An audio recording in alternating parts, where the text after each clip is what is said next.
banderoles à l'effigie des gardiens de la Révolution. À Téhéran, de nombreux Iraniens ont célébré toute la nuit de samedi à dimanche les frappes du régime des Mollahs sur Israël. Certains Iraniens ont donc passé la nuit à célébrer la gloire de leur régime et surtout la destruction d'Israël. Nous espérons que cette attaque se poursuivra jusqu'à la destruction d'Israël. La punition d'Israël doit être totale car la cruauté qui a été infligée à la population de Gaza ne doit pas rester sans réponse. La riposte israélienne n'a pourtant pas l'air d'effrayer les Iraniens. Ils ont confiance en leur gouvernement et leur armée. Bien sûr qu'Israël aura des réactions à cette attaque, mais quelle que soit leur réaction, nos courageux hommes des gardiens de la Révolution prédiront ces réactions. Pour d'autres, Israël n'osera pas riposter à ces attaques. Je ne pense pas qu'Israël aura une réponse à l'attaque. S'ils réagissent, l'Iran réagira certainement aussi. Israël a cependant fait savoir que la riposte aura bien lieu. Dans les seigneurs, citoyens, citoyennes du royaume des cieux, que la paix du Seigneur soit avec vous. Et je suis content ce soir de vous retrouver et en vue de partager avec vous la parole de Dieu, de vous réveiller en ce temps de la fin que nous appelons encore la 7e dispensation ou la période eschatologique ou le 7e millénaire. Et c'est bien sûr votre ami, votre frère, Pasteur Jacques Charles, qui est toujours à votre service pour vous aider à comprendre les prophéties de la fin des temps. Et puisque toutes ces choses ont été annoncées et prédites par des prophètes et plus particulièrement par notre Seigneur Jésus-Christ, au Matthieu chapitre 24.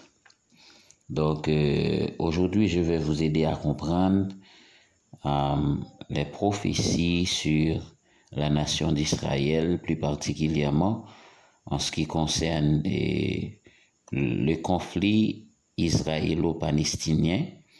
Donc vous n'êtes pas sans savoir que depuis qu'un immeuble consulaire de l'Iran à Damas a été la cible d'une frappe qui a coûté la vie à quelques diplomates iraniens. Donc la tension monte d'un cran entre les deux pays, à savoir Israël et l'Iran. Et bien sûr, hier soir, l'Iran a pris sa revanche en faisant des représailles par des centaines de projectiles lancés à l'endroit d'Israël, des drones, des missiles balistiques, etc. Donc, maintenant, aujourd'hui, on peut constater qu'il y a de la fête en Iran. C'est comme si la bataille est déjà gagnée. On voit des gens qui font de la célébration et qui exigent aussi beaucoup plus la destruction même d'Israël. Donc, c'est ce que la grande majorité attend, à ce que Israël soit disparu dans la carte géographique mondiale. Mais mes frères et sœurs, mes amis dans le Seigneur, en dépit de tout cela, si vous n'êtes pas tenus informés, donc c'est-à-dire que vous allez être pris au piège, et c'est ce que le Seigneur Jésus-Christ n'en avait pas voulu de notre part lorsqu'il nous a donné des avertissements au Matthieu chapitre 24 en disant que eh bien, il y aura des tremblements de terre, il y aura des famines, il y aura des guerres et début des guerres. Mais en dépit de tout, il nous a dit de ne pas être troublés. Donc il faut que ces choses arrivent. Et ce n'est que le commencement. Il faut attendre à ce que ça va s'aggraver dans l'avenir. Alors mes frères et sœurs, aujourd'hui, bien sûr, je vais partager avec vous ce verset que nous trouvons dans Genèse au chapitre 12, et nous lisons ces paroles que Abraham avait entendues de la bouche de Dieu lui-même lorsqu'il fut appelé pour aller dans un pays éloigné de ses parents, etc. Et nous lisons les versets 1 jusqu'au verset 3. Ainsi, il est écrit, l'Éternel dit à Abraham, va-t'en de ton pays, de ta patrie, de la maison de ton père, dans le pays que je te montrerai. Je ferai de toi une grande nation, et je te bénirai, je rendrai ton nom grand, et tu seras une source de bénédiction. Je bénirai ceux qui te béniront, et je maudirai ceux qui te maudiront. Et toutes les familles de la terre seront bénies en toi. Abraham partit comme l'Éternel lui avait dit, et Lot partit avec lui.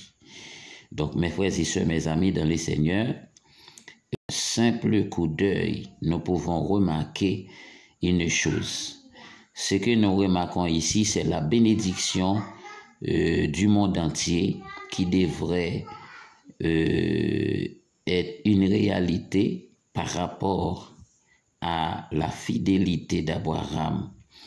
Donc Dieu lui dit, je te bénirai et celui qui te bénira sera béni, mais celui qui te maudira sera maudit. Il a dit, la bénédiction d'Abraham est pour le monde entier. Et si aujourd'hui le salut est arrivé à notre porte, si nous avons la grâce en Jésus-Christ notre Seigneur, c'est justement par rapport à l'obéissance d'Abraham, lorsqu'il a voulu sacrifier son fils, même en vue de satisfaire les désirs de Dieu, en vue de répondre à l'exigence de Dieu, en vue d'obéir à la parole de Dieu. Donc Dieu lui a trouvé juste, et c'est pourquoi qu'Abraham se tient à la porte de la foi dans le tribunal de la justice de Dieu, comme vous avez déjà regardé cette étude sur notre channel TV du Royaume des Cieux. Alors mes frères et sœurs, mes amis dans les Seigneurs, comprendre le conflit israélo-palestinien et maintenant qui s'étend vers d'autres territoires du Moyen-Orient comme l'Iran, et maintenant la situation va se dégénérer et de plus en plus le monde va s'enfoncer dans le chaos. D'ailleurs, la situation n'était pas du tout bonne avec l'envahissement de la Russie et de l'Ukraine. Donc c'était déjà le chaos. Et maintenant vient s'ajouter à la liste le conflit au Moyen-Orient et qui s'étend maintenant sur plusieurs territoires, plusieurs pays. Il y a plusieurs fronts. Donc maintenant, comprenez bien que nous nous approchons vers le moment où notre Seigneur Jésus-Christ a fixé pour enlever son Église de la terre, parce que la situation du monde va s'aggraver, mes frères et sœurs, mes amis dans le Seigneur. Mais moi particulièrement, je voudrais vous parler aujourd'hui d'une façon à ce que vous ne vous laissez pas troubler, et deuxièmement à ce que vous ne critiquez, vous ne dites rien de mal à propos de la nation d'Israël. Parce que la nation d'Israël, c'est la nation élue par Dieu lui-même. Donc, quiconque maudit Israël est déjà maudit. Et quiconque bénit Israël est béni. Celui qui se tient à côté d'Israël, c'est l'ami de Dieu, bien sûr. Donc, il aura la bénédiction de l'Éternel, la protection de l'Éternel. Mais celui qui s'associe à d'autres groupes, à d'autres pays, contre Israël, ce sont déjà les ennemis de Dieu. Alors, mes frères et sœurs, je ne voudrais pas que vous soyez pris à ce piège. La plupart du temps, il y a des chrétiens qui glorifient Jésus, qui aiment Jésus, qui acceptent la grâce de notre Seigneur Jésus-Christ, mais qui critiquent Israël malheureusement par l'ignorance Donc si vous êtes chrétien, si vous avez la vie éternelle, vous êtes entré par la grâce en Jésus-Christ notre Seigneur, vous avez un devoir en faveur d'Israël. Vous avez une dette en faveur de la nation d'Israël. Et chaque nation de la terre a une dette envers la nation d'Israël. C'est ce que la parole nous dit, mes frères et sœurs, dans Genèse chapitre 12. Il dit, grâce à toi, les nations seront bénies. C'est ce que Dieu a dit à Abraham. Mais puisque les nations sont bénies en Abraham à travers notre Seigneur Jésus-Christ, il a dit, toutes les nations ont une dette envers Israël. Et mes frères et sœurs, aujourd'hui, nous devons montrer notre loyauté par rapport à la position que nous devons adopter étant qu'enfants de Dieu. Étant qu'enfants de Dieu, nous devons nous aligner auprès de Dieu, auprès de ses serviteurs, auprès de ses élus. C'est ce que nous devons faire. Si vous entendez quelqu'un qui critique Israël, qui se complote contre Israël, allez retirez-vous parmi ces gens. Parce qu'il y aura la malédiction qui viendra sur toute personne qui critique Israël, qui se complote contre Israël, qui attaque Israël. Alors comme vous n'êtes pas sans savoir qu'après quelque temps, après le riposte de l'armée israélienne contre les Hamas, donc il y a des pays comme l'Afrique du Sud qui a déposé une plainte au tribunal international contre Israël et en l'accusant de commettre un génocide à Gaza et s'ajouter à la liste des pays de l'organisation islamique et même dans l'Amérique, des pays comme la Bolivie, le Brésil ont soutenu la complainte de l'Afrique du Sud. Eh bien, laisse-moi vous dire, mes bien-aimés dans les Seigneurs, tous ces pays seront frappés. Tous ces pays connaîtront le sort de la puissance de l'Éternel. Ils connaîtront le jugement de l'Éternel. Parce qu'ils se complotent contre Israël. Et faites attention à vous.